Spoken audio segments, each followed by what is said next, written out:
آگے ارشاد فرمایا ومن الناس، یہاں سے ان لوگوں کا ذکر ہے جو منافقین تھے، دل میں کفر تھا، دل میں رسول اللہ کی بے ادبی، گستاخی، توہین تھی، اور سامنے سامنے وہ کلمہ پڑھتے تھے، رسول اللہ کے پیچھے نماز بھی پڑھتے اور لوگوں کے سامنے بڑی لمبی لمبی نمازیں پڑھتے۔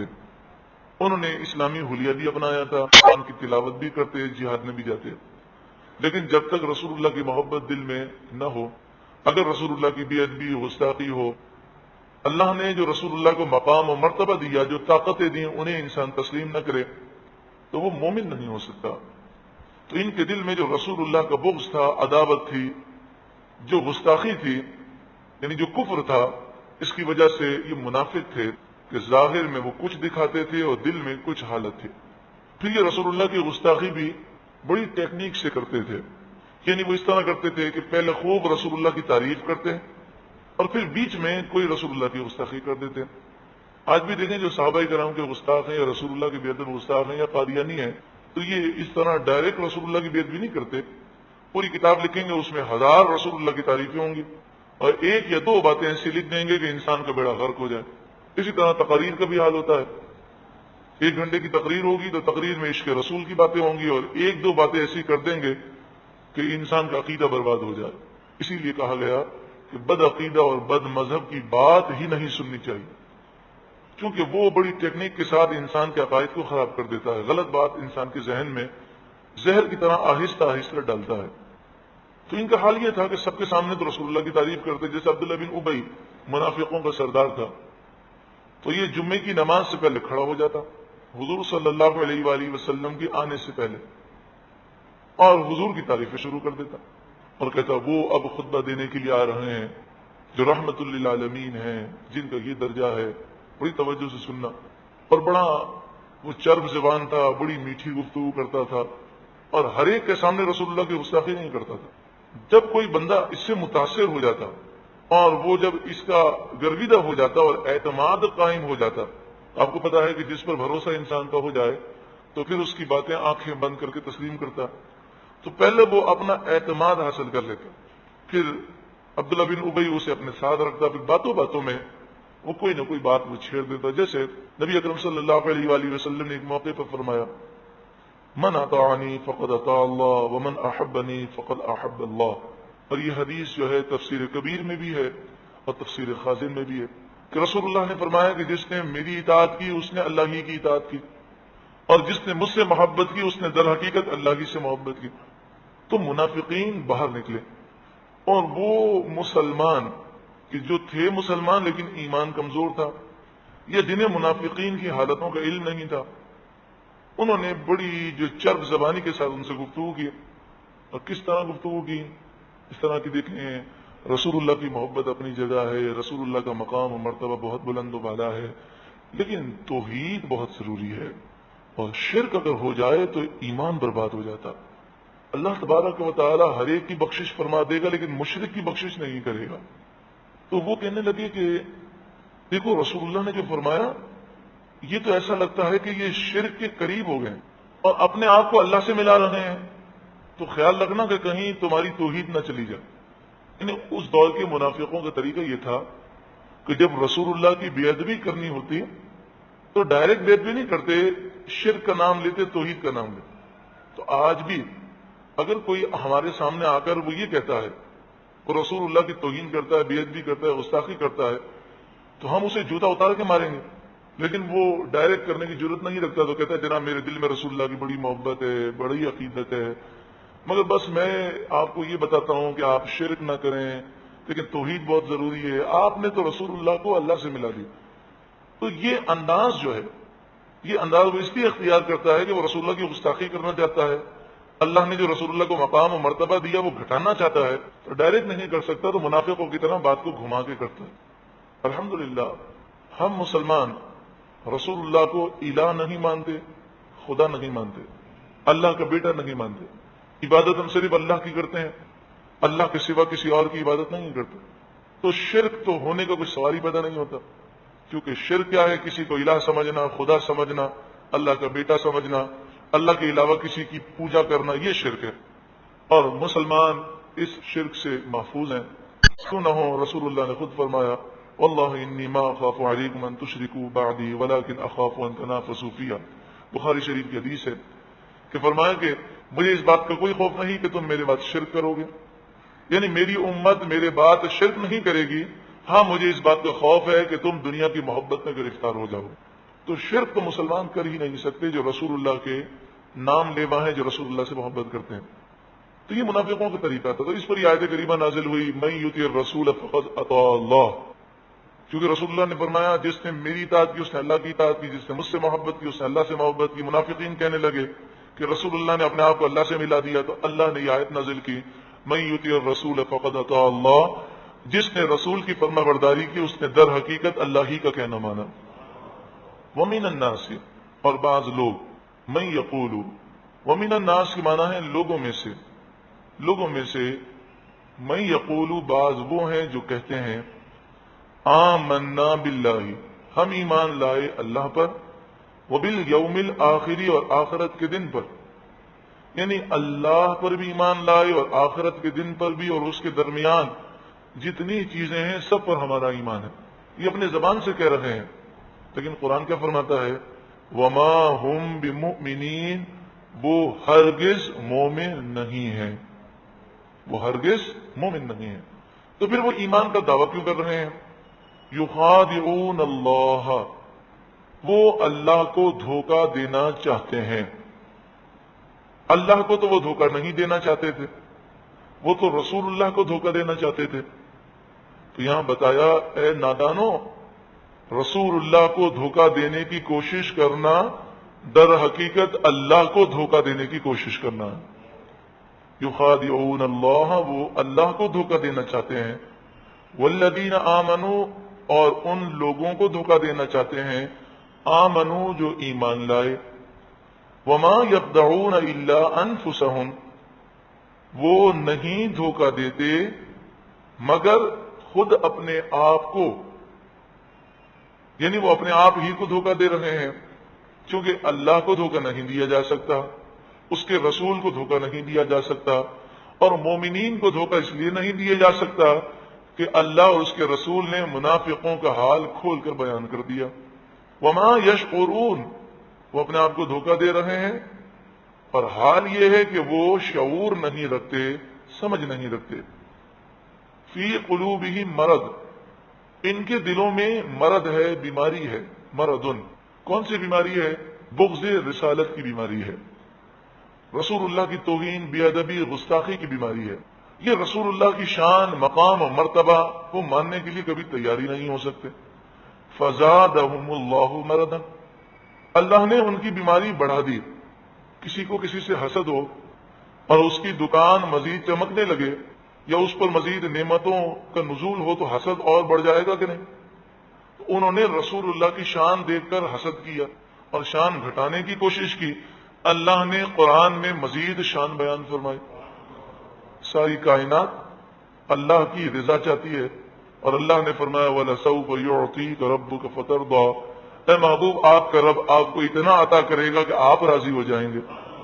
وَرَفَعْنَا لَكَ ذِكْرَكَ، اے محبوب ہم نے آپ کے لیے آپ کے ذکر کو بلند و بالا کر دیا۔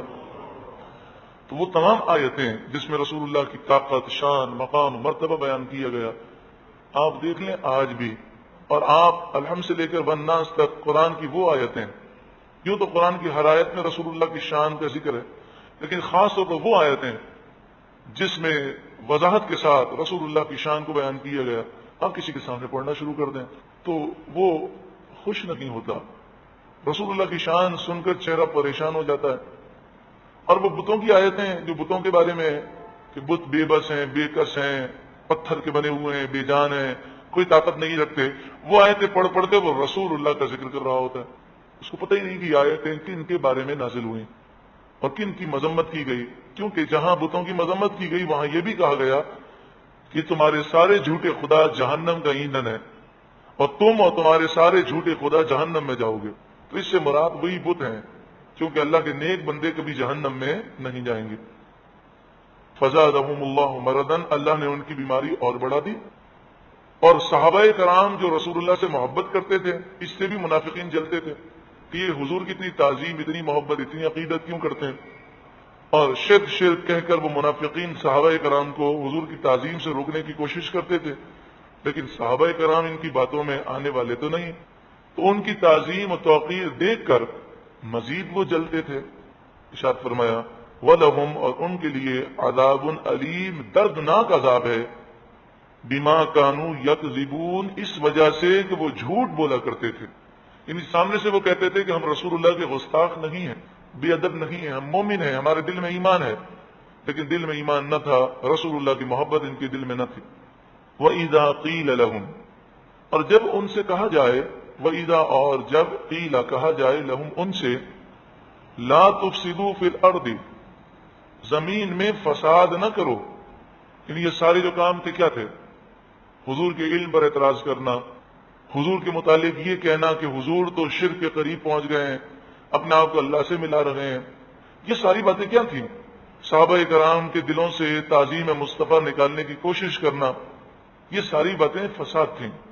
تو فرمایا گیا کہ زمین میں فساد نہ کرو۔ جب ان سے کہا جائے، قالو، وہ کہتے ہیں، انما نحن مصلحون، ہم تو لوگوں کی اصلاح کرنے والے ہیں، شرک سے بچا رہے ہیں، توحید کا درس دے رہے ہیں، ان کی اصلاح کر رہے ہیں۔ یعنی وہ گمراہی کو اصلاح سمجھتے تھے، اور جب انسان کا دماغ خراب ہو جائے، وہ خود گمراہ ہو جائے، تو غلط چیز کو وہ اچھا سمجھتا ہے۔ الا، سن لو، انہم ہم المفسدون، بے شک وہی مفسدون، فساد کرنے والے ہیں، ولکن لا یشعرون، ہاں لیکن وہ شعور نہیں رکھتے، سمجھ نہیں رکھتے، یعنی فساد کر رہے ہیں اور سمجھ یہ رہے ہیں کہ ہم لوگوں کو کلمہ پڑھا رہے ہیں، نماز کا درس دے رہے ہیں، ہم تو لوگوں کو دین کی دعوت دے رہے ہیں۔ وہ دین کی دعوت جو رسول اللہ کی عشق کی اور محبت کے بغیر ہو، وہ دین کی دعوت نہیں بلکہ شیطان کی دعوت ہے۔ جب تک رسول اللہ کی تعظیم، محبت، عقیدت وہ نہ ہو جو صحابہ کرام کے دلوں میں تھی، کہ صحابہ کرام علیہم رضوان کا عالم یہ تھا کہ صحابہ کرام نے کبھی بھی حضور کو اپنے جیسا یا اپنا بڑا بھائی نہیں سمجھا، وہ تو اس طرح کہتے، یا رسول اللہ، یا نبی اللہ، ہمارے ماں باپ، ہماری جان آپ پر قربان ہو۔ رسول اللہ نے پچھنا لگایا تو وہ خون مبارک جو تھا ایک صحابی کو دیا اور فرمایا کسی محفوظ جگہ پر رکھ دو، ڈال دو۔ تو وہ صحابی گئے اور واپس آئے، آپ صلی اللہ علیہ وسلم نے فرمایا کہاں ڈالا؟ کہنے لگے محفوظ جگہ پہ رکھا ہے۔ آپ نے فرمایا پی لیا؟ اب بتائیے خون کیا ہے؟ خون ناپاک ہے، حرام ہے، لیکن یہ میرا اور آپ کا خون ہے۔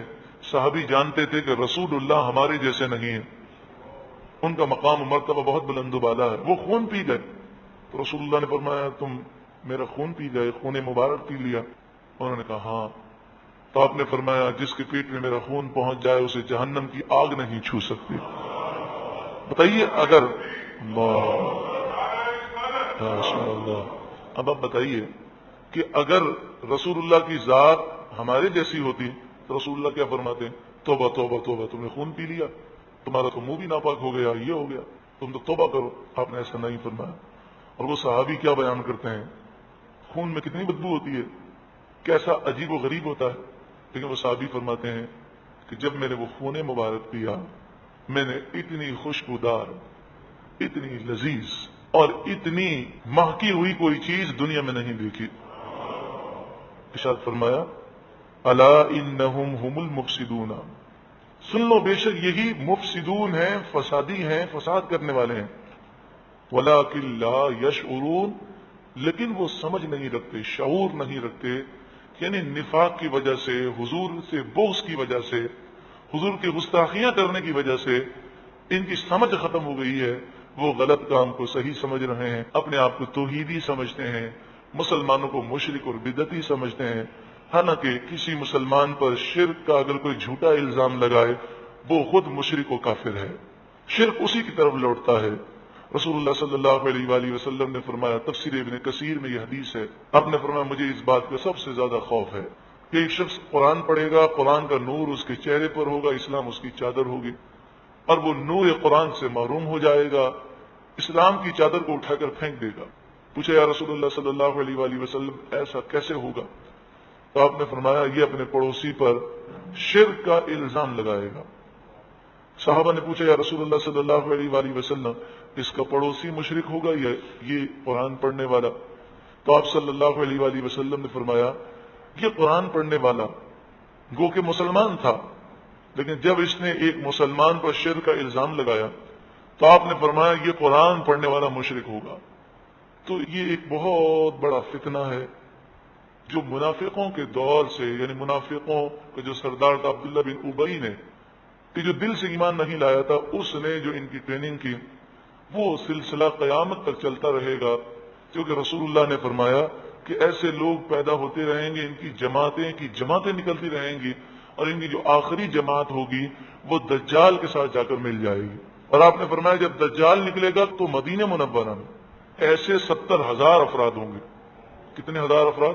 70,000 افراد ایسے ہوں گے کہ جو قرآن بہت پڑھتے ہوں گے، نمازیں ایسی پڑھیں گے کہ تم اپنی نمازوں کو حقیر سمجھو گے، روزے ایسے رکھیں گے کہ تم اپنے روزوں کو حقیر سمجھو گے، اتنے میٹھے ہوں گے گفتگو کے شہد سے بھی زیادہ میٹھے، لیکن قرآن ان کے حلق کے نیچے نہیں اترا ہوگا، یعنی یہ رسول اللہ کے بے ادب گستاخ ہوں گے۔ تو آپ نے فرمایا پھر مدینہ منورہ میں 3 زلزلے آئیں گے، اور یہ 70,000 جو مدینہ منورہ میں منافقین ہوں گے یہ زلزلوں سے گھبرا کر مدینہ چھوڑ کر بھاگیں گے اور دجال کے ساتھ مل جائیں گے۔ آپ نے فرمایا قیامت تک ان کی جماعتیں نکلتی رہیں گی۔ اللہ رب العالمین منافقوں کے شر سے اور ان کے فساد سے تمام مسلمانوں کو محفوظ فرمائے۔ منافقین کے متعلق ایک پس منظر کا سمجھنا انتہائی ضروری ہے کہ منافقین کی جماعت جو ہے اس کی ابتدا کہاں سے ہوئی۔ مکہ مکرمہ کی زندگی میں مکی دور میں یا تو مومن تھے یا کافر، منافقین کا وجود نہیں تھا۔ اس کی وجہ یہ تھی کہ مکہ مکرمہ کی جو زندگی تھی، یعنی مکی جو دور تھا ہجرت سے پہلے، اس میں مسلمانوں کو بہت زیادہ تکالیف اٹھانی پڑتی تھی۔ ایمان کا اظہار وہی کرتا جو مومن ہوتا، کیونکہ جو بھی ایمان کا اظہار کرتا اس کے لیے بڑی مشکلات ہوتی، بڑی تکالیف جو ہیں وہ نازل ہوتی، لوگ بہت تکلیفیں دیتے۔ تو اس لیے مکی دور کے اندر منافقین کا وجود نہیں ہے۔ جب اللہ تبارک و تعالی نے مسلمانوں کو ایک اسلامی ریاست عطا فرمائی اور مدینہ منورہ میں نبی اکرم صلی اللہ علیہ وآلہ وسلم تشریف لائے، تو آپ کی آمد سے پہلے مدینہ منورہ میں جو یہودی رہتے تھے، ان یہودیوں نے مدینہ منورہ کی معیشت پر اور وہاں کے لوگوں پر انہوں نے قبضہ کیا ہوا تھا۔ مدینہ منورہ کے لوگ جو اوس اور خزرج کی صورت میں تھے، یہ دونوں گروہ یہودیوں کے زیر اثر تھے، اور یہودی ان دونوں قبیلوں کو لڑاتے رہتے تھے، اور تقریباً 120 سال سے ان کی جنگیں جاری تھیں۔ تو اس سے فائدہ یہودیوں کو یہ ہوتا تھا کہ یہ ان کو اسلحہ بیچتے تھے، اور جب لڑائی ہوتی ہے تو دوسرا فریق فائدہ اٹھاتا ہے تو یہ فائدہ اٹھاتے تھے، اور پھر ان کے فیصلوں میں یہودی جو ہے شریک ہوتے تھے، یعنی یہ لوگ اتنے معروف تھے کہ یہودیوں سے فیصلہ کرواتے تھے۔ ان یہودیوں میں ایک شخص تھا عبداللہ بن ابی، جو بڑا چرب زبان تھا، اور مدینے کے رہنے والے اس سے بڑے متاثر ہو گئے، اور سب نے فیصلہ کیا کہ ہم اس کو اپنا سردار جو ہے وہ تسلیم کر لیتے ہیں اور اس کی تاج پوشی کرتے ہیں۔ یہ بڑا خوش تھا کہ اہل مدینہ کے ذہنوں پر میں سوار ہو چکا ہوں، اور وہ مجھے سردار اور اس علاقے کا حکمراں ماننے کے لیے تیار ہو گئے ہیں۔ اب تاج پوشی کی تقریب ہونے والی تھی کہ نبی اکرم صلی اللہ علیہ وآلہ وسلم کی مدینہ منورہ میں آمد ہوئی، اور جیسے ہی اہل مدینہ نے رسول اللہ کا دیدار کیا تو سب کے سب رسول اللہ کے دربار میں حاضر ہو گئے، اور جب رسول اللہ تشریف لے آئے تو عبداللہ بن ابی کی ساری سرداری چلی گئی۔ تو عبداللہ بن ابی اور دیگر جو یہودی تھے انہوں نے یہ سوچا کہ اگر اب ہم اسلام کی مخالفت کریں گے تو یہ مسلمان ہماری باتوں میں نہیں آئیں گے اور ہمیں نکال لیں گے یہاں سے۔ تو پھر یہودیوں کے 2 گروہ ہو گئے۔ ایک یہودیوں کا وہ گروہ تھا کہ جنہوں نے کھلم کھلا اسلام کی مخالفت کی، اور دوسرا وہ گروہ تھا کہ وہ حضور کی بارگاہ میں آئے، انہوں نے کلمہ پڑھا، اپنے آپ کو مسلمان ظاہر کیا، اور رسول اللہ کے پیچھے نمازیں پڑھیں، قرآن بھی پڑھتے تھے، جہاد میں بھی وہ شریک ہو جاتے تھے، لیکن دل سے وہ ایمان لے کر نہ آئے۔ عبداللہ بن ابی کو اس بات کا بڑا افسوس تھا کہ رسول اللہ آئے اور میری سرداری چلی گئی، تو اس وجہ سے اس کے دل میں رسول اللہ کے لیے بہت زیادہ بغض، نفرت اور عداوت تھی۔ تو اس نے اپنی زندگی کا یہ مشن بنا لیا کہ میں رسول اللہ صلی اللہ علیہ وآلہ وسلم کو نقصان پہنچاؤں گا، اسلام کو نقصان پہنچاؤں گا۔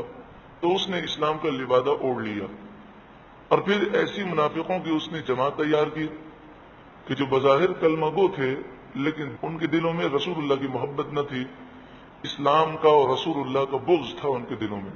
وہ یہ کرتے تھے کہ اس بغض کو عام لوگوں کے سامنے نہیں نکالتے تھے، پہلے لوگوں کو اپنی نیکی سے، عبادتوں سے اور اچھی اچھی باتوں سے متاثر کرتے تھے۔ جب لوگوں کا اعتماد ان پر ہو جاتا تھا تو آہستہ آہستہ وہ ایک ایک بات کر کے ان کے دلوں میں اسلام کے خلاف، رسول اللہ کے خلاف نفرتیں ڈالنے کی کوشش کرتے، اور وہ صحابہ کرام علیہم رضوان کی تعظیم و تکریم کے انداز کو دیکھ کر بہت جلتے تھے، کیونکہ ان کی اصل دشمنی وہ رسول اللہ سے تھی۔ قرآن نے اس طرح ذکر کیا کہ وہ ایمان کا اظہار کرتے تھے اور کہتے تھے کہ ہم ایمان والے ہیں، لیکن قرآن نے پھر ان کا رد بھی کیا کہ وہ ہرگز مومن نہیں ہیں، اور یہ بھی بتایا کہ یہ دھوکہ دینا چاہتے ہیں، ان کے دلوں میں نفاق کی بیماری ہے، رسول اللہ سے بغض کی بیماری ہے۔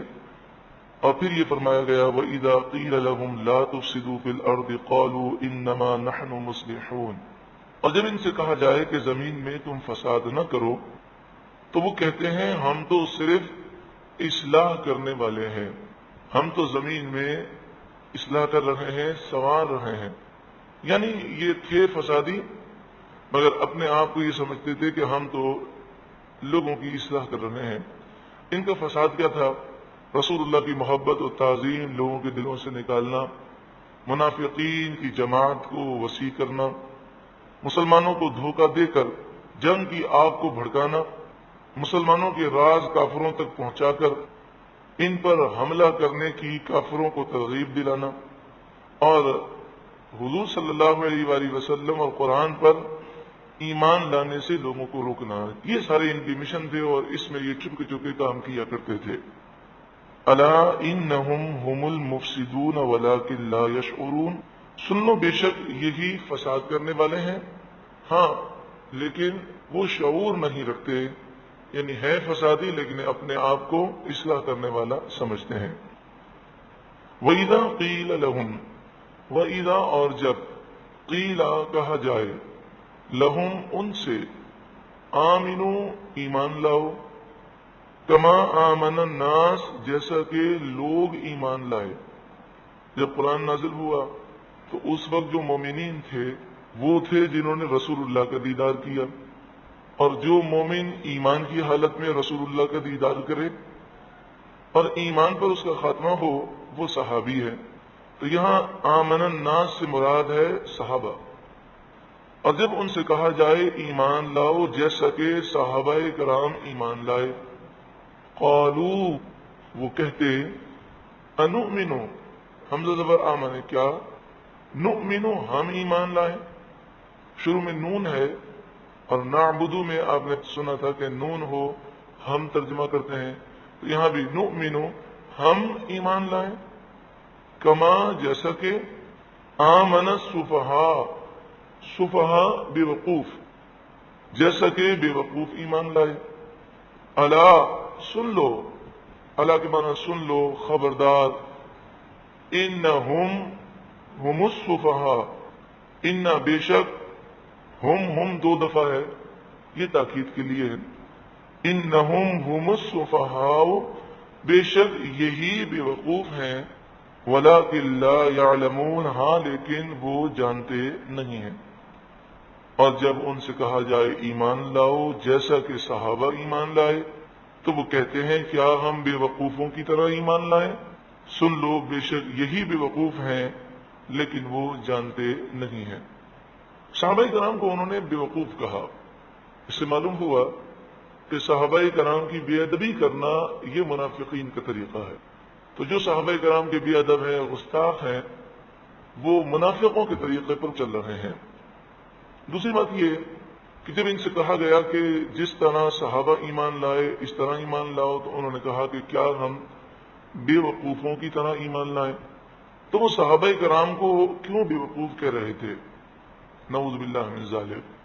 بات دراصل یہ تھی کہ صحابہ کرام وہ سچے دل سے ایمان لائے، انہوں نے اسلام کی خاطر، اللہ کی خاطر، رسول اللہ کی خاطر اپنی جان، اپنا مال، اپنے گھر بار سب کچھ قربان کرنے میں انہوں نے کچھ بھی دریغ نہ کیا، سب کچھ قربان کیا رسول اللہ کے قدموں پر۔ اور عشق و محبت کا حال یہ تھا کہ وہ عشق و محبت میں دیوانہ وار رسول اللہ کے گرد پھرتے تھے۔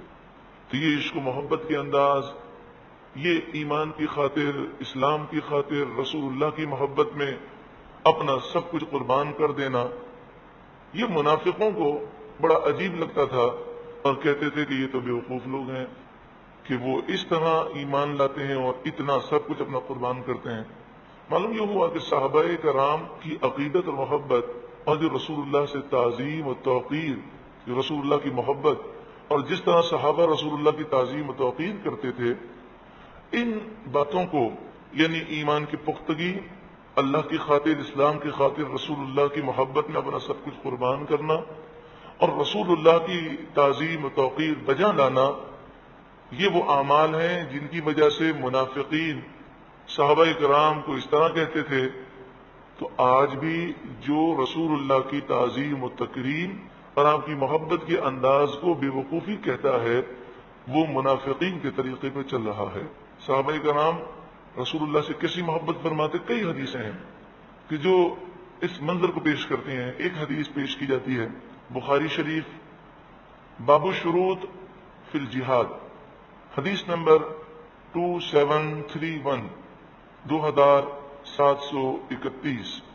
حضرت عروہ بن مسعود رضی اللہ تعالی عنہ، یہ پہلے کافر تھے اور سن 6 ہجری میں ذی قعدہ کے مہینے میں جب نبی اکرم صلی اللہ علیہ وآلہ وسلم 1400 صحابہ کرام کے ساتھ عمرے کا احرام باندھ کر تشریف لائے تو حدیبیہ کے مقام پر کافروں نے روک دیا اور آپ سے کہا کہ ہم آپ کو عمرہ نہیں کرنے دیں گے۔ تو کافروں نے عروہ بن مسعود کو بھیجا اپنا نمائندہ بنا کر۔ تو عروہ بن مسعود جب واپس گئے تو اس وقت وہ کافر تھے اور کافروں کے نمائندے بن کے گئے تھے، لیکن جب وہ کافروں کے پاس گئے تو انہوں نے صحابہ کرام کے عشق و محبت و تعظیم و تکریم کے انداز کو بیان کیا اور ان کافروں سے کہا کہ ان سے مت لڑنا، یہ اپنے نبی سے بڑی محبت کرتے ہیں، اگر تم نے ان سے جنگ کی تو یہ تمہیں تباہ و برباد کر دیں گے۔ چونکہ عشق و محبت، تعظیم مصطفیٰ صلی اللہ علیہ وآلہ وسلم کے جو انداز ہیں، اس سے کافر بڑے پریشان ہوتے ہیں۔ آج بھی اگر مسلمان حقیقی معنوں میں رسول اللہ کے عاشق بن جائیں تو کافروں کی ضرورت نہیں ہے کہ وہ مسلمانوں کو نقصان پہنچا سکیں۔ تو عشق و محبت کے انداز کے رسول اللہ کی ایک ایک بات پر وہ صحابہ جو جان دینے کو تیار ہیں، اگر کافروں نے رسول اللہ کی ذات پر حملہ کیا یا آپ کی ناموس پر حملہ کیا تو کیا صحابہ کرام وہ خاموش بیٹھیں گے؟ بلکہ وہ اپنی جانوں کو نچھاور کریں گے۔ تو عروہ بن مسعود نے کہا، حضرت امام بخاری لکھتے ہیں، ای قوم، اے میری قوم، واللہ لقد وفدت علی الملوک، اللہ کی قسم بے شک ضرور میں بڑے بڑے بادشاہوں کے دربار میں گیا ہوں، ووفدت علی قیصر و کسریٰ والنجاشی، اور میں قیصر، کسریٰ اور نجاشی کے دربار میں گیا ہوں، یعنی میں نے بڑے بڑے بادشاہوں کو دیکھا ہے اور یہ بھی دیکھا ہے کہ بادشاہ کے دربار میں لوگ کس طرح بادشاہ کی تعظیم و تکریم کرتے ہیں۔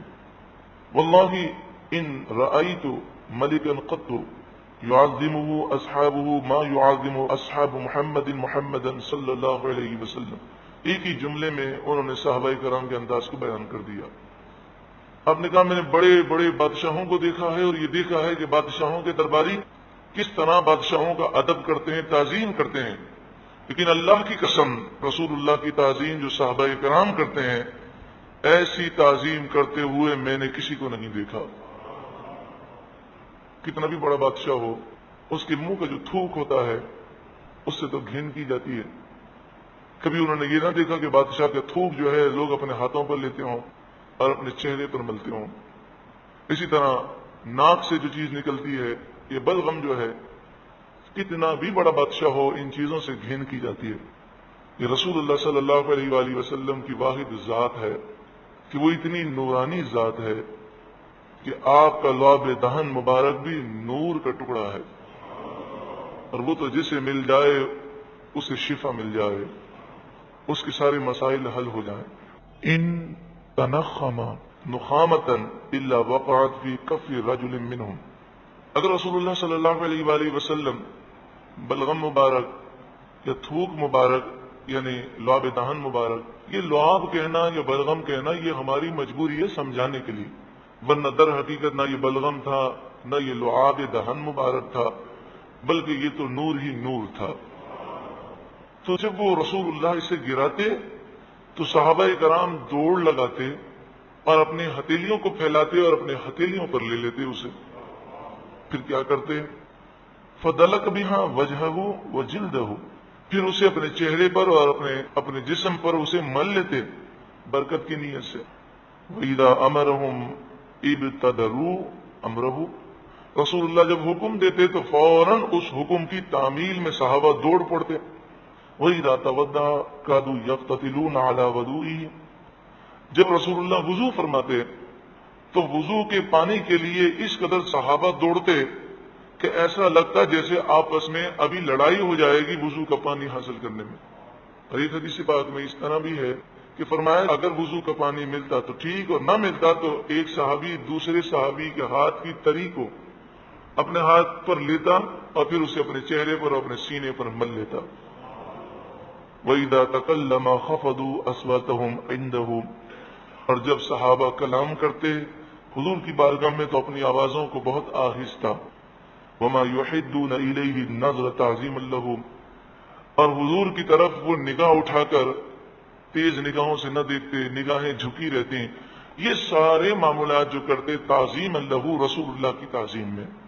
تو یہ تعظیم اور عقیدت اور محبت کا جو انداز، اس انداز کو، سچی محبت کو، سچے ایمان کو اور اپنا سب کچھ اس پر قربان کرنے کو منافقین بے وقوفی کہتے۔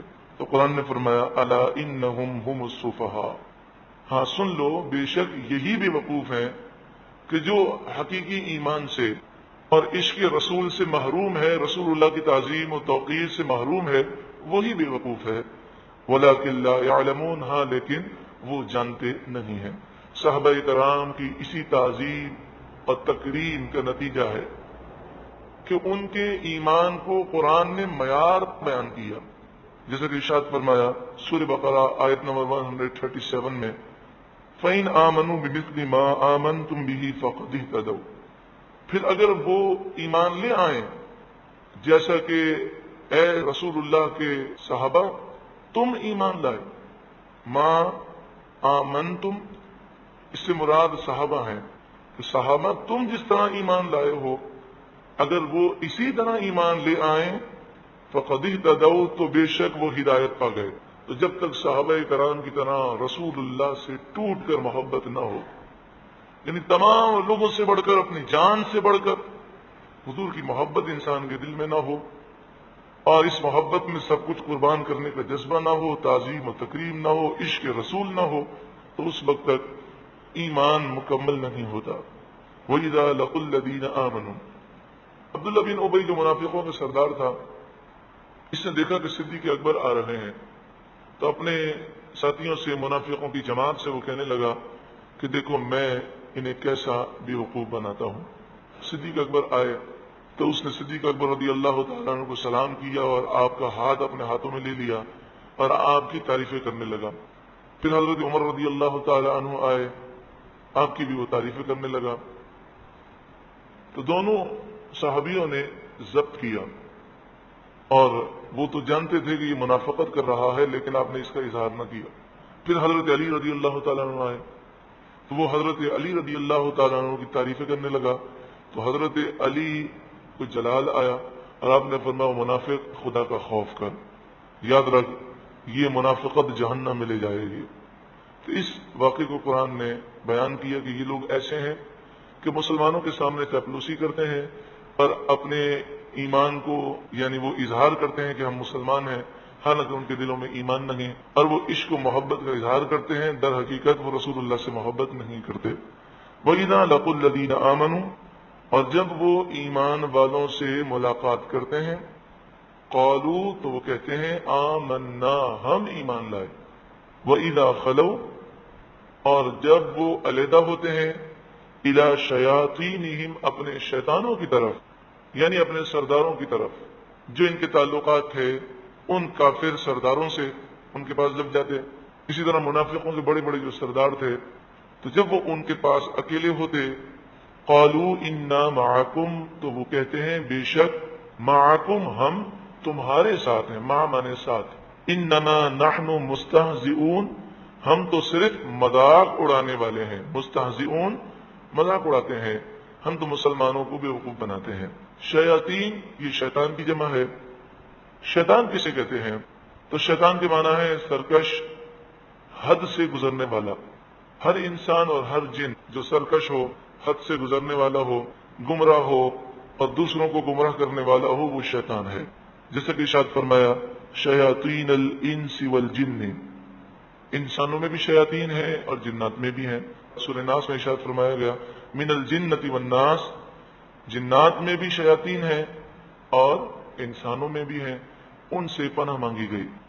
شیطان کے لغوی معنی شریر کے بھی آتے ہیں، ہر خیر سے دور باطل، تو یہ وہ شیاطین ہیں کہ جو خیر سے بھی دور ہیں، باطل بھی ہیں، شریر بھی ہیں۔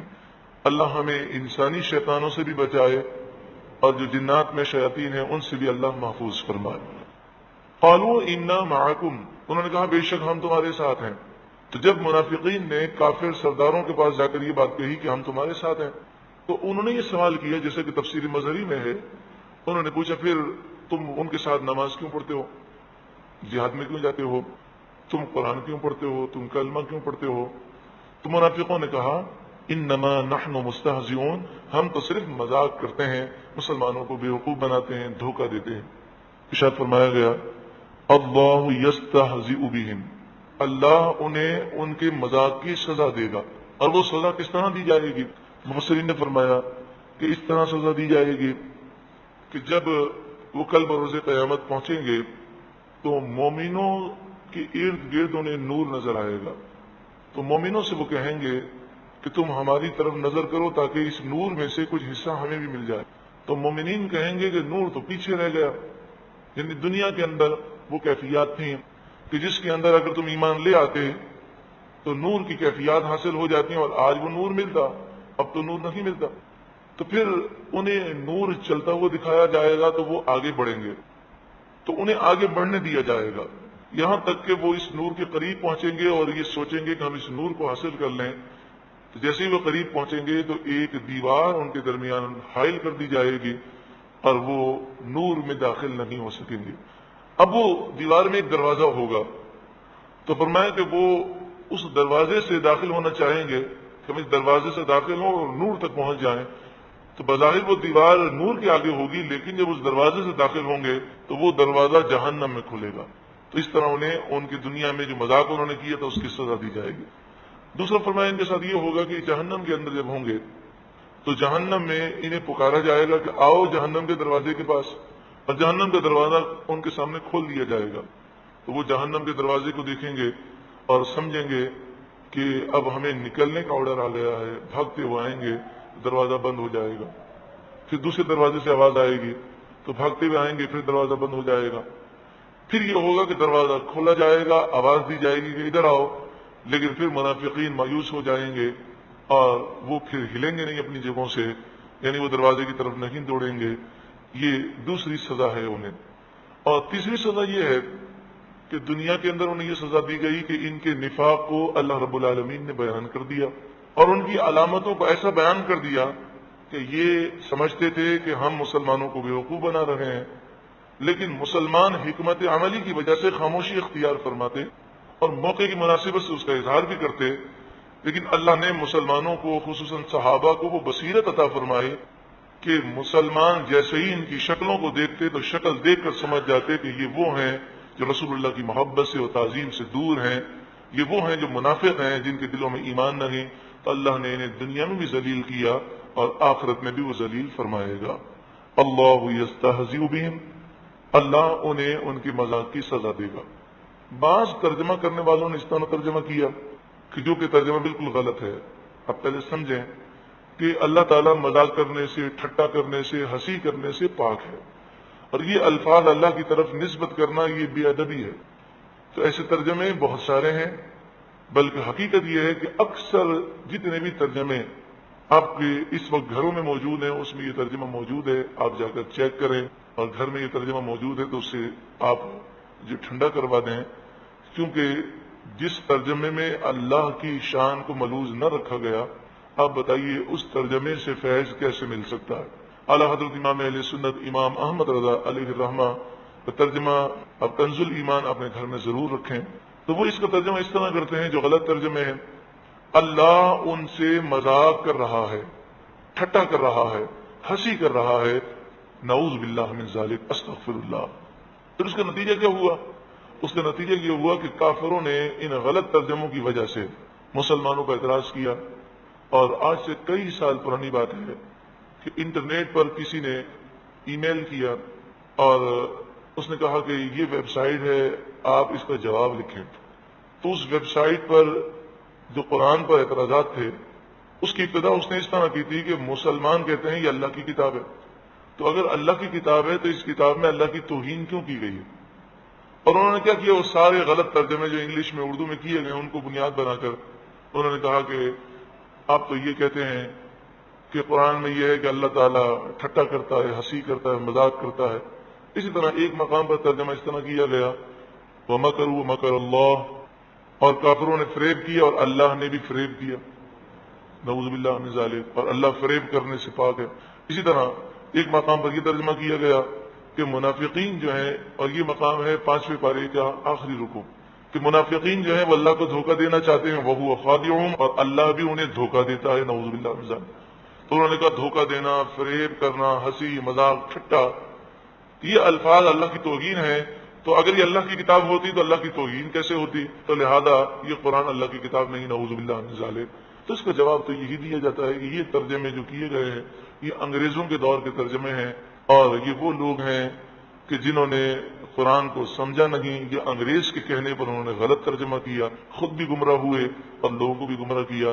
اللہ تعالیٰ ان غلط تراجم سے مسلمانوں کو محفوظ فرمائے۔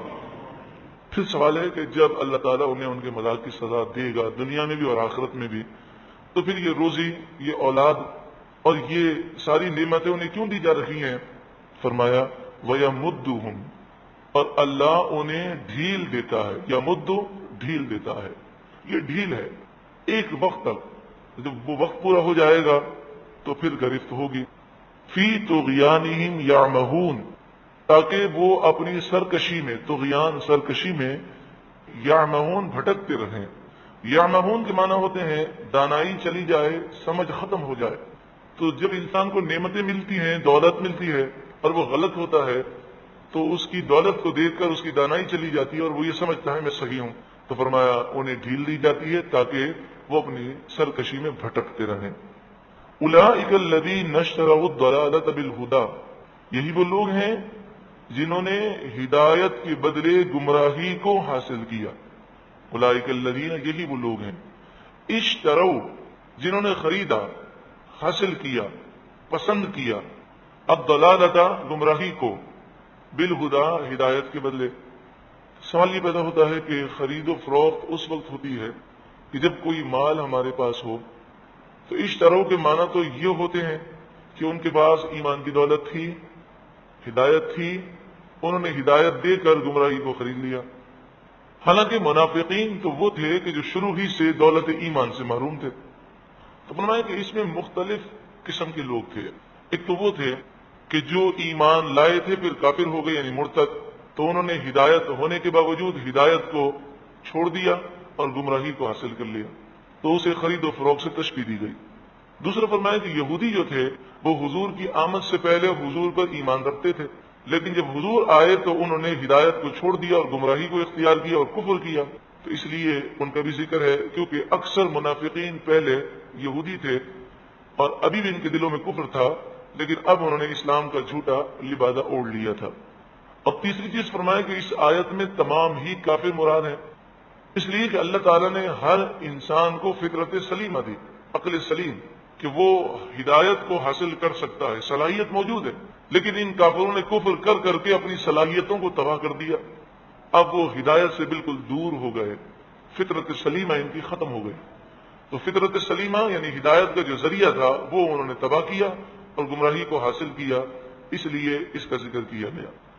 اور چوتھے معنی یہ ہے کہ جو منافقین شروع ہی سے دولت ایمان سے محروم تھے، تو اشترو کا ایک معنی ہوتا ہے استحبو، انہوں نے پسند کیا، یعنی ہدایت کے بجائے انہوں نے گمراہی کو پسند کیا. ان تمام گروہ کا حال یہی تھا کہ وہ ہدایت حاصل کر سکتے تھے، ہدایت پر وہ ثابت قدم رہ سکتے تھے، لیکن انہوں نے تباہی اور گمراہی کو پسند کر لیا. تو یہ ایک طرح سے انہوں نے سودا کیا، ہدایت کے بدلے میں گمراہی کا سودا. لیکن جب انسان بزنس کرتا ہے تو اس کی کوشش کیا ہوتی ہے کہ اصل جو پونجی ہے، اصل رقم، وہ ضائع نہ ہو، اس کی حفاظت کرتے ہوئے وہ نفع کماتا ہے. لیکن جو بزنس مین اپنی اصل پونجی ہی کو ضائع کر دے وہ کتنا نادان ہے. لوگ یہی کہیں گے اسے بزنس کرنا نہیں آتا. تو فرمایا یہ وہ لوگ ہیں جیسے تفسیر مظہری میں لکھا وَهُمْ ضَيَّعُوا رَأْسَ الْمَالِ، یہ وہ ہیں کہ جنہوں نے اصل پونجی کو ضائع کر دیا، یعنی اپنی ساری صلاحیتیں جو ہدایت کے حصول کے لیے تھیں وہ سب برباد کر دیں. تو یہ بالکل بزنس کرنا نہیں جانتے. فما ربحت تجارتهم، ان کی تجارت نے انہیں نفع نہ دیا. ما ربحت، نفع نہ دیا، تجارتهم ان کی تجارت نے. اور نفع وہ کیسے دیتی؟ وما كانوا مهتدين، وہ تجارت کرنا جانتے ہی نہ تھے، وہ اس کی راہ کو نہیں جانتے تھے. یہ تجارت کا ذکر کیوں کیا گیا؟ کہ یہ لوگ اپنے آپ کو بہت بڑا بزنس مین سمجھتے تھے. تو فرمایا کہ دنیا کے اندر تو تم نے بزنس مال کا کیا، لیکن اچھا جو بزنس تھا، یعنی تم آخرت کی تجارت کرتے، اس میں تم ناکام رہے اور تم نے اپنا سب کچھ برباد کر دیا. مثلہم، ان کی مثال، کمثل الذی، جیسے مثال اس شخص کی، استوقد نارن، استوقد جس نے جلائی، نارن آگ، جس نے آگ کو روشن کیا. ایک شخص ہے، اندھیروں میں ہے، جنگل میں ہے، ویران میں ہے، رات کا وقت ہے، اندھیرا ہے، تو وہ آگ جلاتا ہے. جب آگ جل جاتی ہے تو فائدہ یہ ہوتا ہے کہ اس آگ سے وہ روشنی حاصل کرتا ہے. پھر اس روشنی کی مدد سے وہ اپنے آپ کو جنگل کے درندوں اور کیڑے مکوڑوں سے محفوظ رکھتا ہے. پھر اس روشنی میں وہ اپنی رات بڑی آسانی سے گزار لیتا ہے، اور یہ روشنی اس کے ارد گرد کے ماحول کو روشن کر دیتی ہے، یعنی اس کا فائدہ اسے ملنے لگتا ہے. تو فرمایا ان کی مثال ایسے ہے کہ جس نے آگ روشن کی. فلما اضاءت ما حوله، فلما پھر جب، اضاءت اس آگ نے روشن کر دیا، ما حوله اس کے ماحول کو، اس کے ارد گرد کو. اب موقع تھا کہ وہ اس روشنی سے فائدہ اٹھاتا. ذهب اللہ بنورہم، اللہ لے گیا ان کی روشنی کو، ان کے نور کو. وترکہم، اور چھوڑ دیا، ترکا چھوڑ دیا انہیں، فی ظلمات اندھیریوں میں، لا یبصرون انہیں سوجتا نہیں ہے، انہیں نظر نہیں آتا. ظلمات اندھیریاں، تو اس سے مراد وہ منافقین بھی ہیں کہ جو پہلے یہودی تھے اور رسول اللہ پر ایمان رکھتے تھے، لیکن جب رسول اللہ کی آمد ہوئی اور انہوں نے رسول اللہ کو دیکھا، ساری نشانیاں انہوں نے پائیں، لیکن پھر حسد کی وجہ سے کہ رسول اللہ صلی اللہ علیہ وآلہ وسلم ہمارے قبیلے سے نہیں، وہ انکار کرنے لگے. تو ایمان کا نور پا کر وہ ایمان کے نور سے محروم ہو گئے. اسی طرح وہ بھی ہیں کہ جو پہلے مومن تھے لیکن منافقوں کی باتوں میں آ کر منافق ہو گئے، مرتد ہو گئے، تو ایمان کا نور پا کر ایمان سے محروم ہوئے.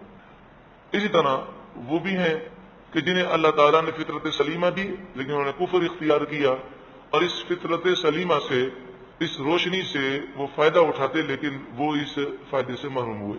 اس میں وہ لوگ بھی داخل ہیں کہ جو دل سے کافر تھے لیکن انہوں نے اسلام کا اظہار کیا، جیسے عام منافقین تھے. تو اس اظہار سے ان کا مقصد کیا تھا کہ یہ اظہار ایک روشنی ہے، اس روشنی سے یہ ہوگا ہمیں فائدہ ملے گا، لوگ مسلمان سمجھیں گے، مال غنیمت ملے گا، مسلمان سے فوائد ملیں گے، اور ہم در پردہ کافروں سے بھی دوستی کریں گے. تو اس طریقے سے دونوں طرف سے ہم فائدہ اٹھائیں گے. لیکن اللہ تبارک و تعالیٰ نے ان کے نفاق کو ظاہر کر دیا اور مسلمانوں سے انہیں کوئی فائدہ حاصل نہ ہوا. سم بکم عمیون، جب روشنی چلی جائے رات کے اندھیرے میں اور سخت انسان پر گھبراہٹ طاری ہو تو اس وقت سننے، بولنے اور دیکھنے کی صلاحیتیں سب ختم ہو جاتی ہیں. تو فرمایا کہ اب ان کا حال یہ ہے کہ نہ تو یہ حق کو سنتے ہیں، نہ حق بولتے ہیں، نہ حق دیکھتے ہیں. سمم وہ بہرے ہیں، بکمن وہ گونگے ہیں، امیون وہ اندھے ہیں.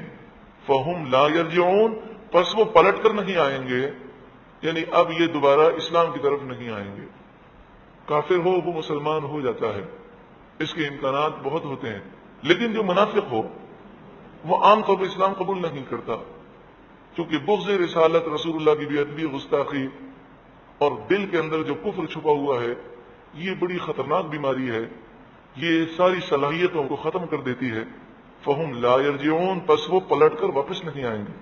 او کصیب، یا ان کی مثال ایسے ہے کا جیسے صیب بہت تیز بارش، من السمائی جو آسمان سے ہو، فی ظلمات جس میں کئی اندھیرے ہوں، جیسے بدل کا اندھیرا، رات کا اندھیرا، وہ رعدن اور کڑک ہو کہ بجلی بھی چمکتی ہے ساتھ میں اور آواز بھی ہوتی ہے، وہ برقن اور بجلی، یہ چیزیں بارشوں میں ہوتی ہیں.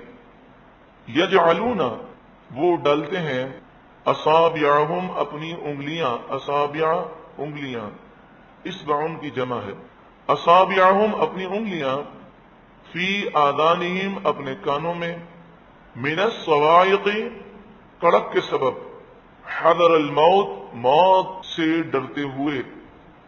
یعنی ان کی مثال ایسے ہے جیسے تیز بارش جو آسمان سے برس رہی ہے، اس میں اندھیرے بھی ہوتے ہیں اور کڑک بھی اور بجلی بھی. تو یہ لوگ ایسے ہیں گویا کہ وہ لوگ کہ جو کڑک کے سبب موت کے ڈر سے اپنی انگلیاں اپنے کانوں میں ڈالتے ہیں. واللہ محیط بالکافرین، اور اللہ کافروں کو گھیرے ہوئے ہے. اس مثال سے کیا مراد ہے؟ تو بعض مفسرین نے فرمایا کہ جو پہلی مثال تھی وہ ان لوگوں کی مثال تھی جو مرتد تھے، کافر تھے، پکے منافق تھے، کہ وہ اللہ کے نور سے، ہدایت کے نور سے بالکل محروم تھے. اور اس مثال میں ان منافقوں کی مثال ہے کہ جو شک میں مبتلا ہے، کبھی سوچتے ہیں کہ اسلام سچا مذہب ہے تو اسلام کی طرف آ جاتے ہیں، اور پھر کبھی وہ سوچتے ہیں کہ اسلام سچا مذہب نہیں تو اسلام سے ہٹ جاتے ہیں، یعنی وہ شک میں مبتلا ہیں. تو ان کی مثال سمجھائی گئی. جیسے تیز بارش ہوتی ہے تو تیز بارش میں کتنا فائدہ ہے، فصلیں اگتی ہیں. اگر بارش نہ ہو تو چاہے کتنا بھی طاقتور ملک ہو، دنیا کا سپر پاور کہلاتا ہو، 2-3 سال بارشیں بند ہو جائیں تو قحط سالی آ جائے اور ایسا غریب ہو جائے کہ بھیک مانگتا پھرے اور کتنے لوگ مر جائیں. کیونکہ جب بارشیں نہیں ہوتی تو دریا کا پانی اور نہروں کا پانی ہی ختم نہیں ہوتا، بلکہ زمین کے اندر جو پانی ہے وہ بھی سوکھ جاتا ہے اور زمین بھی بنجر ہو جاتی ہے، پھر فصلیں نہیں اگاتی. تو بارش کتنی ضروری ہے، بارش انسان کی حیات کے لیے، زندگی کے لیے ضروری ہے. کتنے نقصانات بظاہر بارش کے ہم دیکھتے ہیں، لیکن کبھی کیا ہم اس طرح دعا کرتے ہیں اے اللہ ہمیشہ کے لیے بارشیں بند کر دے؟ ہرگز نہیں. کیونکہ ہم جانتے ہیں کہ بارشیں بند ہوئیں تو پھر ایسا نقصان ہوگا کہ جس کی کوئی تلافی نہیں. پھر یہ کہ اللہ تبارک و تعالیٰ نے جب اس کائنات کو پیدا کیا تو اس کا نظام اس طرح بنایا کہ بارشیں وہ سیلاب کا ذریعہ نہیں بنتی تھی، لیکن جب ہم نے جنگلات کو کاٹ دیا اور پھر آبادی کو اس طرح بنایا کہ بارش کے پانی کی نکاسی کا ہم نے کوئی انتظام نہ کیا تو اس کا نتیجہ یہ ہوا کہ سیلاب آتے ہیں. لیکن بارش میں سیلاب آئے یا نہ آئے، بارش میں اندھیرے تو ہوتے ہیں اور کڑک بھی ہے اور بجلی بھی ہے، اور بسا اوقات بجلیاں گر بھی جاتی ہیں. اور بجلی کی پاور اتنی ہوتی ہے کہ ایک بجلی جو آپ آسمان پر اس کی روشنی دیکھتے ہیں وہ اتنی ہوتی ہے کہ کروڑوں بلب اس سے جلائے جا سکتے ہیں. اور جب یہ گرتی ہے تو دریا کا چلتا ہوا پانی کتنی دیر کے لیے رک جاتا ہے اور کتنے لوگ مر جاتے ہیں. تو فرمایا کہ جس طرح بارش کے فوائد بہت زیادہ ہیں لیکن آزمائشیں بھی ہیں، تو اسی طرح اسلام کے فوائد بہت زیادہ ہیں لیکن بسا اوقات اسلام میں آزمائشوں کا بھی سامنا کرنا پڑتا ہے. کافروں کی طرف سے آزمائشیں آتی ہیں. اسی طرح عبادتیں جو ہیں اس پر عمل کرنا مشکل ہوتا ہے. بعض ایسے گناہ ہیں کہ نفس یہ کہتا ہے گناہ کرے، لیکن انسان جب یہ دیکھتا ہے کہ اللہ نے منع کیا ہے تو ان گناہوں سے بچنا مشکل ہوتا ہے. پھر جہاد کے معاملات ہیں، تو یہ سارے معاملات ایسے ہیں کہ جس میں آزمائشیں ہیں. پھر یہ ہوتا ہے کہ بس اوقات انسان کو نقصان بھی ہو جاتا ہے. تو یہ کافر یہ کرتے تھے، یعنی یہ منافقین کی وہ جو کیٹیگری تھی، وہ گروہ تھا کہ اگر اسلام میں وہ یہ دیکھتے کہ مال غنیمت مل رہا ہے، اولاد میں بڑی برکتیں ہیں، مال میں بڑی برکتیں ہیں، ہمیں تو یہ مل گیا وہ مل گیا، تو کہتے تھے اسلام سچا مذہب ہے. اور جب وہ دیکھتے کہ جنگ میں ہمیں نقصان ہو گیا، ہمیں مال غنیمت بھی نہ ملا، اتنا نقصان ہو گیا، اتنے لوگ مر گئے، اتنے لوگ شہید ہو گئے، یا زمینی اور آسمانی بلاؤں کی وجہ سے یہ نقصان ہوا، تو یہ سمجھتے کہ اسلام سچا مذہب نہیں. یعنی اسلام کی سچائی کا معیار انہوں نے دنیاوی نعمتوں کو بنایا. اگر مال مل جائے تو اسلام سچا، اور مال نہ ملے تو وہ کہتے کہ اسلام سچا مذہب نہیں. جیسے بعض لوگوں نے عبادت کو معیار بنایا کہ اگر عبادت اللہ کی بارگاہ میں قبول ہوئی اور عبادت ہمیں راس آ گئی تو اس کا مطلب یہ کہ دولت ملے گی اور ہماری بے روزگاری دور ہو جائے گی.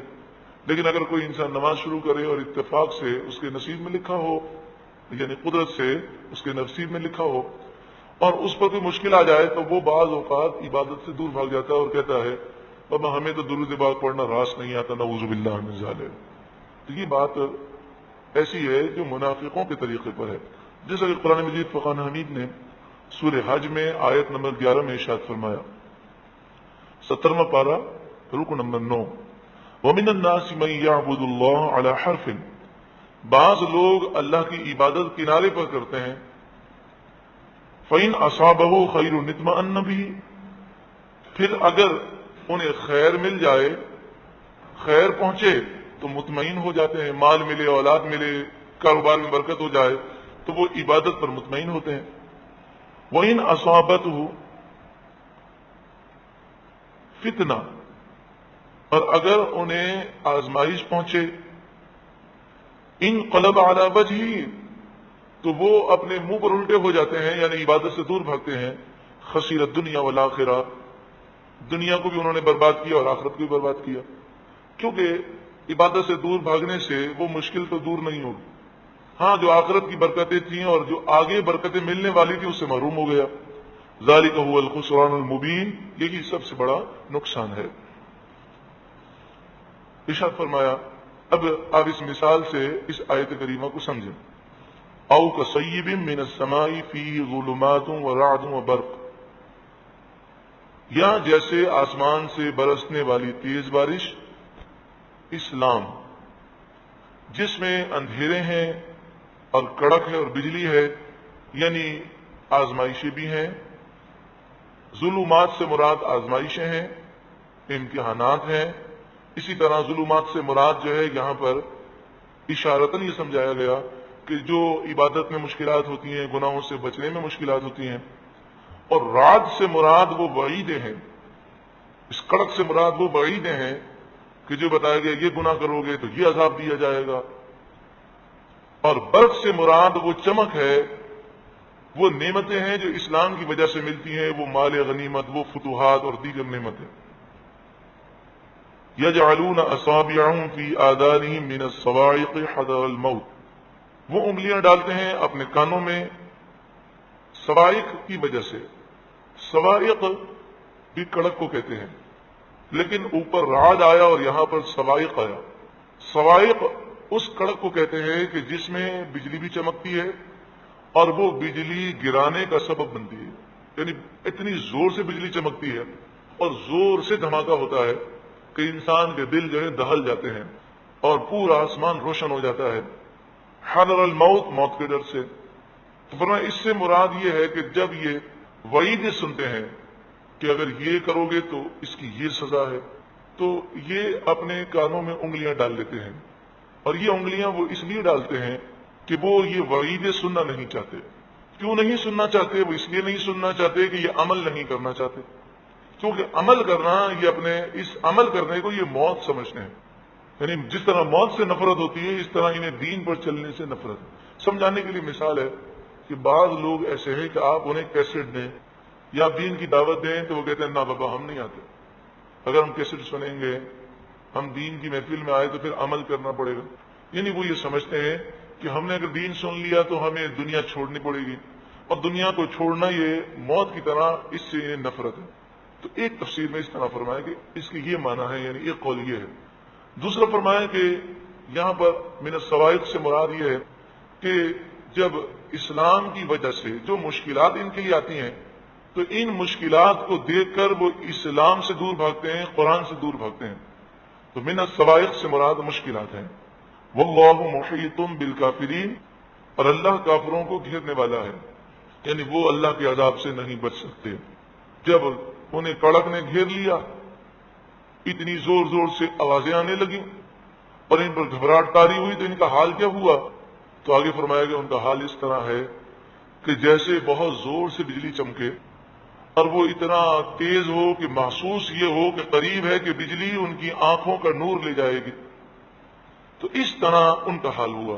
یکاد البرق، قریب ہے کہ بجلی، یخطف ابصارہم، ان کی آنکھیں اچک لے جائے. یخطف، جیسے کوئی چیز زمین پر پڑی ہو اور پرندہ آئے اور اسے اچک کر لے جائے. تو یخطف، قریب ہے کہ بجلی ان کی آنکھیں اچک کر لے جائے. یہ حال ہوا ان کا، یعنی اس قدر ان پر گھبراہٹ طاری ہے.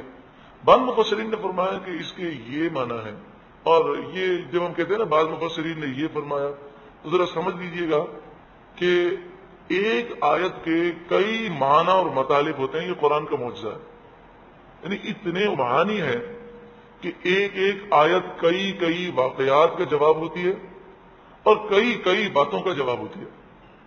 تو اس لیے یہ 2 قول ہیں یا 3 قول ہیں کہ یہ قرآن کا معجزہ ہے کہ ایک ہی آیت سے کئی کئی معانی ظاہر ہوتے ہیں. وہ مسلم نے فرمایا اس کے دوسری معنی یہ بھی ہے کہ جب وہ مال غنیمت کی چمک کو دیکھتے ہیں تو اس کی طرف لپکتے ہیں. جیسے کوئی مال کو دیکھتا ہے تو اس کی آنکھیں خیرہ ہو جاتی ہیں، آنکھیں جو ہیں چندیاں جاتی ہیں. تو اس طرح یہ مال غنیمت کو دیکھ کر وہ جو ہے لپکتے ہیں. اور پھر ان کے لپکنے کی مثال کو بیان کیا گیا آگے. کلما، جب کبھی، اضاء لہم، روشنی ہوئی ان کے لیے، مشوا فیہ، وہ اس میں چلتے ہیں. یعنی حال یہ ہے کہ جب بھی اسلام میں انہیں فائدہ محسوس ہوتا ہے یا جو باتیں انہیں مفید لگتی ہیں اس پر عمل کرتے ہیں. یہ تو منافقوں کا طریقہ ہے. لیکن آج اگر ہم اپنے مسلمان بھائیوں کا حال دیکھیں تو اسلام کی جو باتیں انہیں اپنے فائدے کی لگتی ہیں وہ یاد بھی رہتی ہیں، اس پر عمل بھی کرتے ہیں، اور جس میں انہیں نقصان محسوس ہوتا ہے یا مشکل ہوتی ہیں وہ یاد بھی نہیں رہتی ہیں اور لوگ عمل بھی نہیں کرتے. وَإِذَا أَظْلَمَ عَلَيْهِمْ قَامُوا، وَإِذَا، اور جب اظلم چھا جائے، اندھیرا، علیہم ان پر، قاموا تو کھڑے رہ جاتے ہیں، یعنی پھر اسلام پر نہیں چلتے جب مشکلات آتی ہیں. وَلَوْ شَاءَ اللَّهُ لَذَهَبَ بِسَمْعِهِمْ وَأَبْصَارِهِمْ، اور اگر اللہ چاہتا تو ضرور لے جاتا ان کے کانوں کو، وَأَبْصَارِهِمْ، اور ان کی آنکھوں کو. ابصار مانے آنکھیں. بجلی کی چمک سے آنکھیں وہ تباہ ہو جاتی ہیں اور کڑک سے ان کے کان تباہ ہو جاتے. لیکن اللہ تعالیٰ نے ان کی آنکھیں بھی برقرار رکھی، کان بھی برقرار رکھے، لیکن پھر بھی وہ ہدایت پذیر نہیں ہوتے. ان اللہ علی کل شیء قدیر، بے شک اللہ تعالیٰ ہر چاہت پر قادر ہے. یہاں پر جو ہم نے یہ سنا اور یہ عرض کیا گیا آپ کی خدمت میں کہ ظلمات سے مراد وہ مشکلات ہیں جو اسلام کی راہ میں آتی ہیں. تو دیکھیں جنت کا جو حصول ہے، جنت بڑی پیاری ہے، لیکن اس کے حصول کے لیے کئی مشکلات کو عبور کرنا پڑتا ہے، جیسے کہ حدیث پاک میں ہے. ترمذی شریف، ابو داؤد اور نسائی کی روایت ہے. ارشاد فرمایا، حضرت ابو ہریرہ رضی اللہ تعالیٰ عنہ روایت کرتے ہیں، نبی اکرم صلی اللہ علیہ وآلہ وسلم نے ارشاد فرمایا، اللہ تعالیٰ نے جبریل کو حکم دیا کہ جنت میں جاؤ، جنت دیکھ کر آؤ کہ میں نے اپنے نیک بندوں کے لیے کیسی نعمتیں تیار کی ہیں.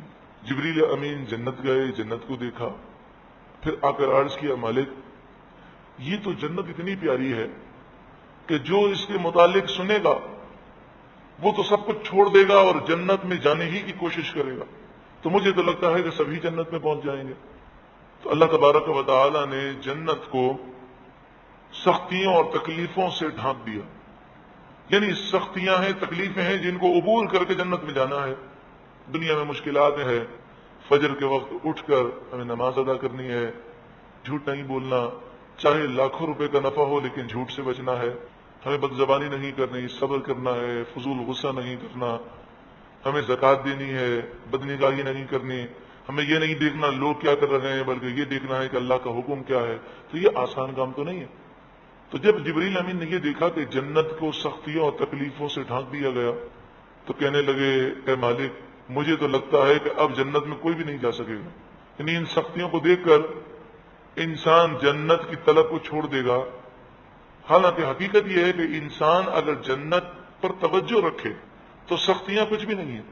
جیسے ایک طالب علم وہ ڈگری پر نظر رکھتا ہے اور ڈگری کے فوائد کو سمجھتا ہے تو رات کو 3 بجے تک مطالعہ کرتا ہے، اپنے آرام کو چھوڑتا ہے، اپنی لذتوں کو چھوڑ دیتا ہے۔ ایک مزدور جو ملنے والے 300 روپے پر نظر رکھتا ہے وہ صبح سے لے کر رات تک سخت محنت کرتا ہے اور سخت دھوپ میں گرمی میں محنت کرتا ہے، کیونکہ اس کی نظر یہ ہے کہ شام ہوگی تو مجھے 300 روپے ملیں گے، تو پھر سختیاں اسے سختیاں محسوس نہیں ہوتی۔ تو جبریل امین کی مراد یہ ہے کہ پھر سختیاں دیکھیں گے یہ لوگ اور جنت کی طرف سے ان کی توجہ ہٹ جائے گی۔ پھر فرمایا اللہ تبارک و تعالی نے جہنم دکھائی تو جبریل امین نے عرض کی مالک و مولا، جہنم کو تو جو کوئی سنے گا کوئی ایسا کام ہی نہیں کرے گا جو جہنم میں جانے والا ہے، تو پھر تو کوئی جہنم میں نہیں جائے گا۔ تو اللہ تبارک و تعالی نے جہنم کو ڈھانک دیا لذتوں سے۔ تو جب جبریل امین نے وہ لذتیں دیکھیں کہ لوگ گناہ کریں گے اور گناہوں میں وہ لذتیں پائیں گے اور یہ لذتیں انہیں جہنم میں لے جائیں گی، تو آپ نے کہا کہ اب تو مجھے یہ لگتا ہے کہ کوئی بھی جہنم سے بچ نہیں سکے گا۔ تو پیارے اور محترم بھائیوں اور بہنوں، ہم ان لذتوں کو نہ دیکھیں، ہم یہ دیکھیں کہ یہ میٹھا زہر ہے، یہ گناہ جو ہیں یہ زہر ہے۔ حلوہ تو میٹھا ہے، یہ کھانا تو بڑا زبردست ہے، یہ شربت تو بہت اچھا ہے، لیکن اس میں زہر ملا دیا گیا ہے۔ جب ہمیں پتا ہو کہ زہر ہے تو کیا ہم پئیں گے، کیا ہم کھائیں گے؟ تو یہ گناہ جو ہیں ان میں جو لذتیں ہیں یہ شیطانی لذتیں ہیں کہ جو زہر کی صورت میں ہیں لیکن لذتوں کی وجہ سے ہمیں محسوس نہیں ہوتا۔ یہ گناہ دنیا کے اندر بھی ہمیں برباد کرتے ہیں اور آخرت میں بھی بربادی کا سبب بنتے ہیں۔ وما اصابکم من مصیبت فبما کسبت ایدیکم، کہ تم پر جو مصیبت آتی ہے وہ تمہارے گناہوں کی وجہ سے آتی ہے۔ اللہ رب العالمین ہمیں جنت کے حصول کے لیے کوشش کرنے کی توفیق عطا فرمائے۔ اور جنت کے حصول کے لیے کوشش کیوں کرتے ہیں؟ کہ جنت میں وہ جائے گا جس سے اللہ راضی ہوگا، تو اصل تو کوشش یہی ہے کہ اللہ راضی ہو جائے۔